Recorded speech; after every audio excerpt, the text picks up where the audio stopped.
দীর্ঘদিন খুব অসুস্থ। অসুস্থ থাকার পরে আমি আমার ফ্রেন্ডকে বললাম যে, "আমার সহযোগী হিসেবে চল, ঢাকা যাবো আমরা।" তো উনি আমার সাথে ঢাকা গেছিল। আমরা সন্ধ্যায় নোয়াখালী থেকে ৭ টার দিকে রওনা দিছিলাম। আমরা যাত্রাবাড়ি পৌঁছি ১২টা, ১২:৩০ দিকে এরকম। তো ওখান থেকে আমরা শহীদুল্লাহ হল গেছিলাম একটা ১:৩০ টার দিকে, এরকম হবে। তো এর আগে আমরা মামাকে বলছিলাম যে, "মামা, আমি তোমার ডাক্তার দেখাতে যাবো, আমি তোমার কাছে আসবো।"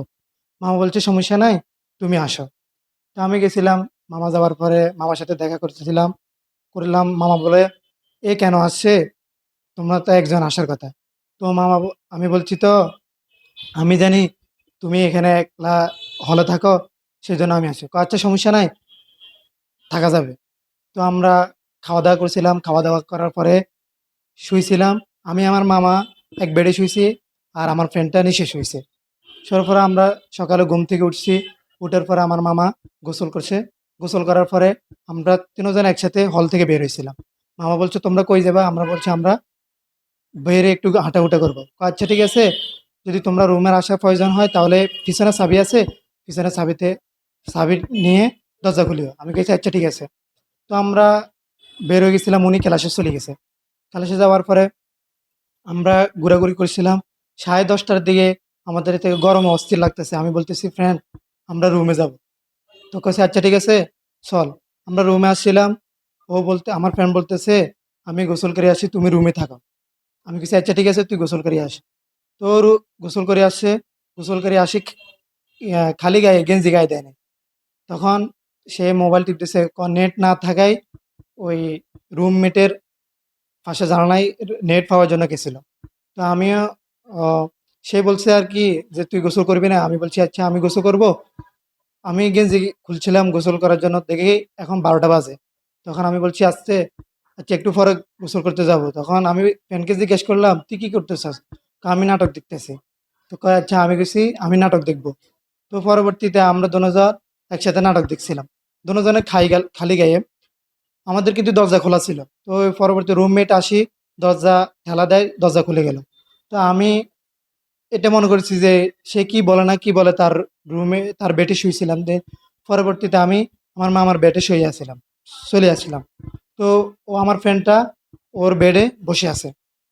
পরবর্তীতে উনি আমাকে জিজ্ঞেস করে, "তোমরা কি করতেছ?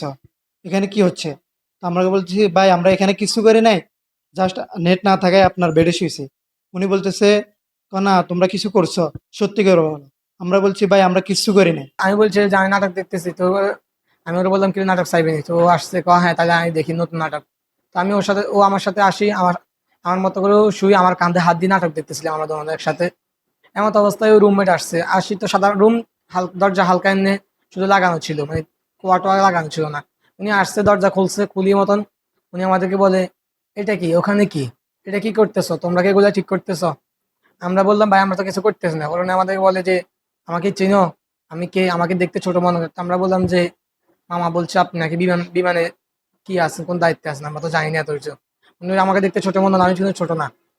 তো পরে উনি আমাদেরকে বললেন যে, "তোমরা রুম থেকে এখনই বের হয়ে যাও, রুম থেকে বের হয়ে যাও।" পরে এই বলে তিনি রুমের বাইরে গেছেন। এমত অবস্থায় ওনার বাইরে একটা লোক আসছে, উনি ওনার সাথে কথা বলছে যে, "হ্যাঁ ঠিক আছে ভাইয়া, দেখো হইব, রুমে যাও, ঠিক আছে।" এ বলছে, এখান দিয়ে আমরা পাঞ্জে টাঞ্জে গায়ে দিচ্ছি, গাঞ্জে গায়ে দেওয়ার পরে উনি বলে, "দাঁড়াও দাঁড়াও, তোমরা যাই দাঁড়াও, তোমাদের জাস্ট 2 মিনিটের একটা ভিডিও নিবো, তোমরা শুধু এটা বলবা যে, ভাইয়া আমরা সাধারণ দোকান পরে শুরু করছি, আমাদের ভুল হয়ে গেছে, মাফ করে দেন।"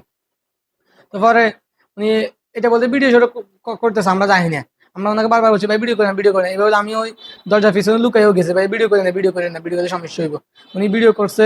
আমরা ওনাকে বলছি, "ভাই ভিডিও করছেন নি?" উনি বলছে, "না, ভিডিও করে নেই, যাও তোমরা রুম থেকে বের হয়ে যাও।" পরে উনি আমাদেরকে বলছে যে, "ঠিক আছে, তোমরা রুম থেকে বের হয়ে যাও, তোমার মামাকে কিছু বলার দরকার নাই, তোমরা চলে যাও।" পরে আমরা রুম থেকে বের হই, ডাক্তার দেখাইছি, ডাক্তার দেখাই পর তো আমার বাড়িতে চলে আসছি।